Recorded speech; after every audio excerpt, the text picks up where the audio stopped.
GB Gaming. Back in 1995, Newcastle developer Reflections Interactive, now known as Ubisoft Reflections, developed Destruction Derby as a launch title for the original PlayStation.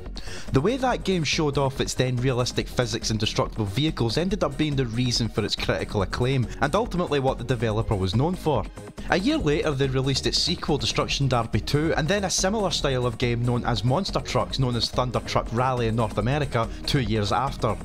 It wouldn't be until 1999 where the company decided to tackle a more story-driven style of game, while still showing off these technical capabilities and still giving us almost the same kind of driving we saw in the latter 3 games. It released in the middle of that year and was simply known as Driver.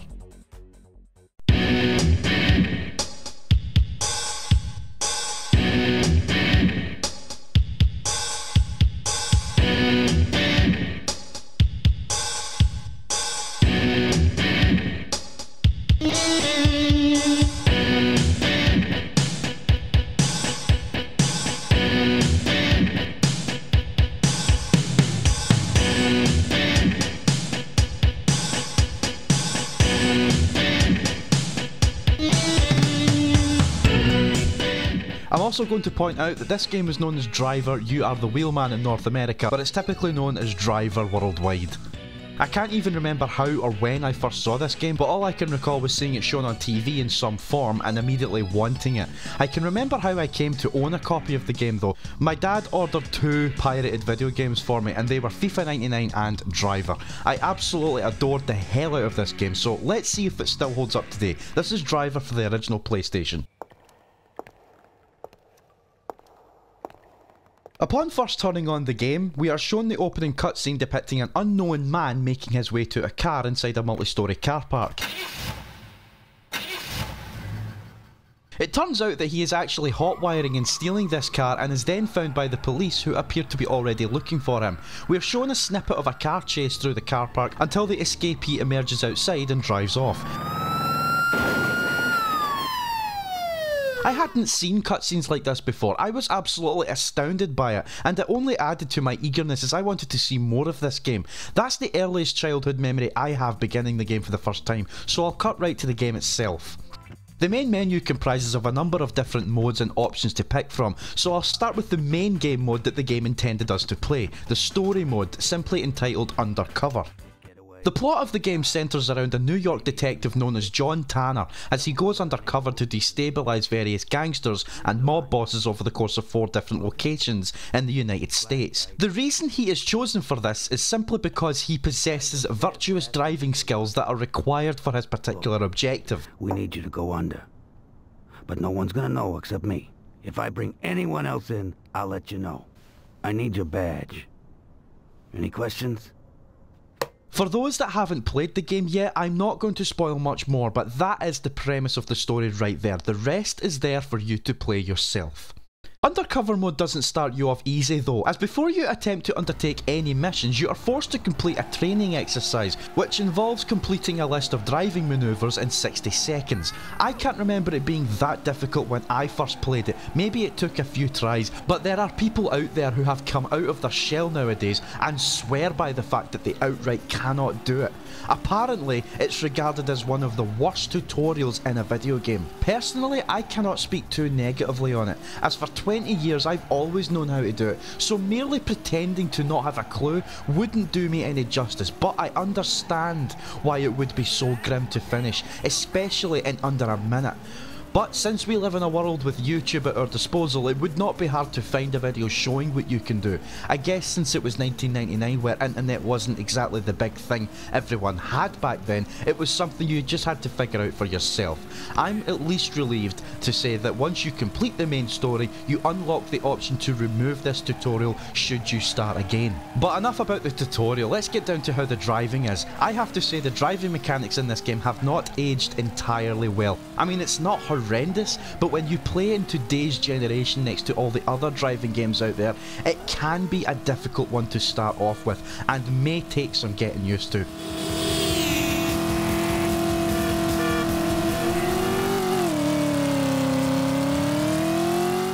but I believe once you get the hang of it, you'll be brilliant at the game in no time. I have played this game so many times in the last 20 years or so, and it has become second nature to me, so I still find enjoyment out of it.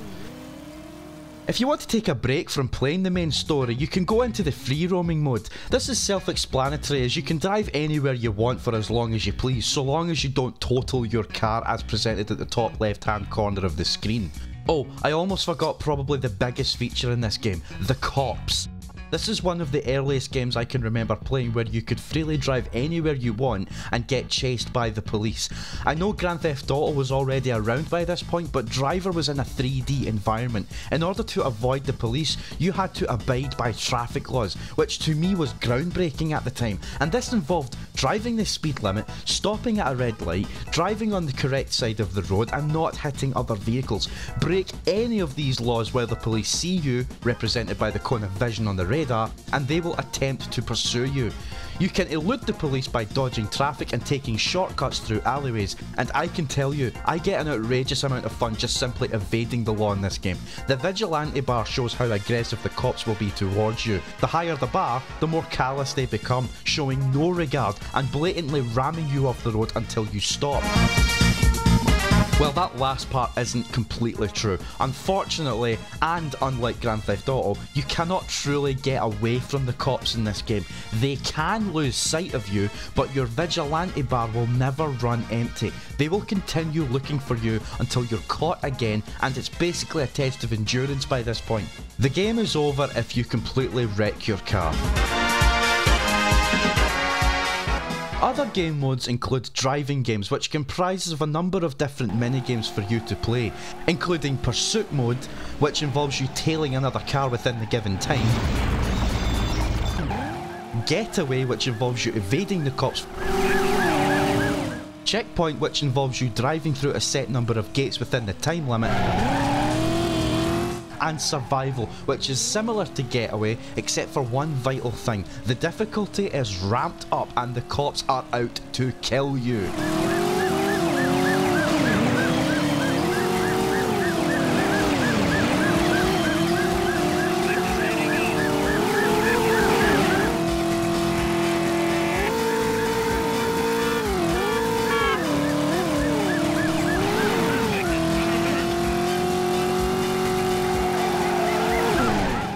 Seriously, this is probably my favourite game mode outside of Undercover. It's just pure satisfying carnage, and it's clear they brought this in from their Destruction Derby mechanics, and I absolutely love it. There is also a training mode which allows you to do either the car park exercises or other exercises out in a desert. They're good for if you want to find ways to improve your driving skills. I never really partook in these modes, as I'm usually the type of gamer that learns by doing, or in other words, I pick up the skills the more I progress through the game. Trial and error, as it were. You can also look at replays of whatever activity you recently completed. On top of that, there is also a film director mode for those with a creative mind. This lets you pick a replay and edit the camera positions to suit your liking, allowing you to make your own miniature car chase films.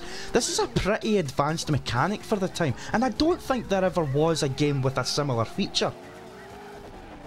It would end up becoming a staple of the series until Driver Parallel Lines, in which the film director mode was completely absent, not even a replay viewer. It would make its return in Driver San Francisco, in which the player would be able to share their replays online. The film director mode was my favourite side feature of the game, as I've always loved making my own videos since a young age, and this mode really satisfied that for a long time. Visually, the game is pretty innovative for its time. Every car you crashed into could be damaged and disabled. Your car can go from immaculate to completely banjaxed and totaled. A lot of this was inspired by the aforementioned Destruction Derby series, and it shows. There are also 4 cities to choose from, with the final 2 only being available once you played them in Undercover. They are Miami, San Francisco, Los Angeles and New York. In free roam mode, you are able to select 2 different times of day except Los Angeles, which can only be played at night time. Also missing from free mode is the ability to choose the weather. Now, I know this is just a nitpick, but this is something that was only visible in the story missions, and it was only bone dry outside of it. Going back to the gameplay aspects, I have to add that driving in the rain provides a serious test of skill. You have to really watch your speed when driving in this weather, as it can really mess you up, especially if you're on a timer or getting chased. I also want to point out that each of the 4 cities have their own look and feel about them. Miami looks like dead heat is in the air as the sun glare belts on the top of the scenery. I know I sound like a weather reporter here, but let's just open our mind a bit and pretend it's 1999 and we're playing this on our PlayStation and looking at this. It's pretty impressive the way they were able to put that into the game, as well as the dynamic time of day in a couple of missions that I briefly touched up on a minute ago. San Francisco takes on the dull, grey looking atmosphere that it's known for, and then there's Los Angeles with its pitch black but well lit scenery and highways.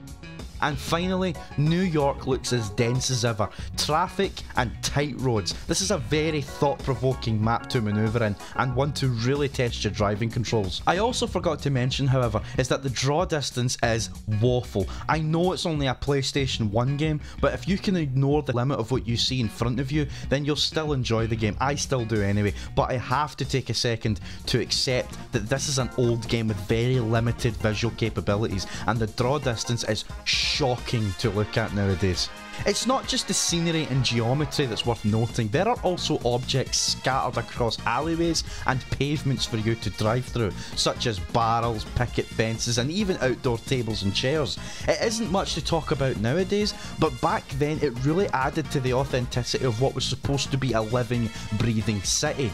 Speaking of which, you do see pedestrians roaming around, but they're only there for moving decorations. You could try and run them over GTA style, but you'll either go straight through them or they will attempt to run out of your way.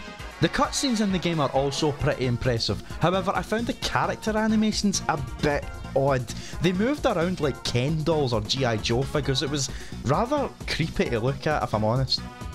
Overall, the visuals were pretty impressive back then, and I still think that they look good today, even if they are a bit warpy on the textures, but you would expect that from PlayStation hardware.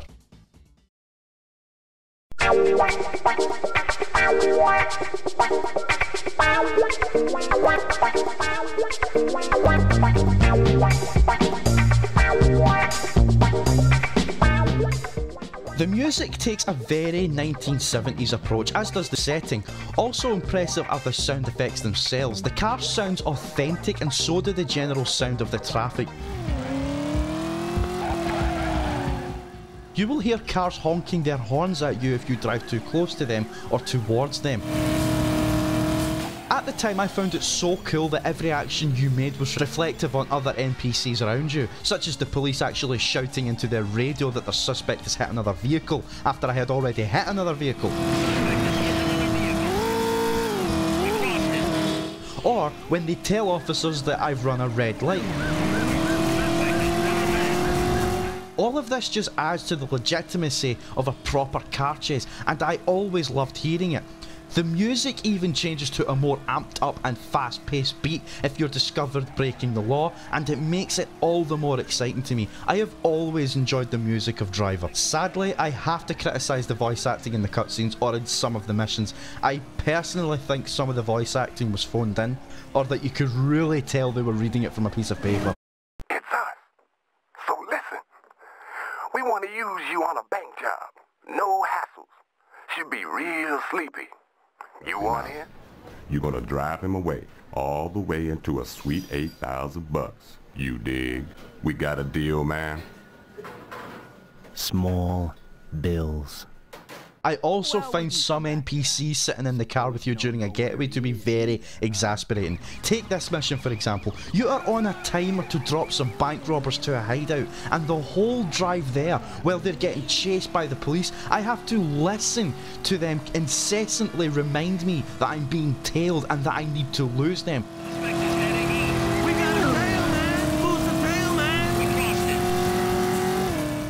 Thankfully, you do not come across these characters often, but they do not help when I'm running on the clock.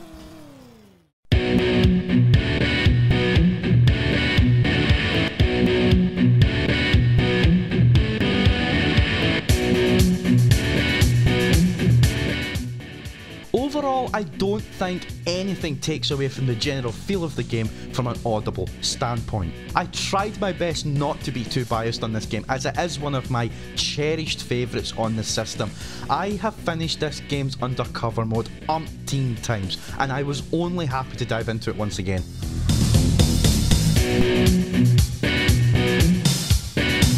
I love it, but I will allow others to take it with a grain of salt. If you have missed out on this game, chances are you might not enjoy it as much as I do, but I might be wrong. But nowadays, there are so many other car chase games that have much more refined driving mechanics, and going backwards to this might end up feeling dated. In that case, it is pretty subjective. It's one of my all-time favourite PlayStation games, and also one of my favourite driving games of all time.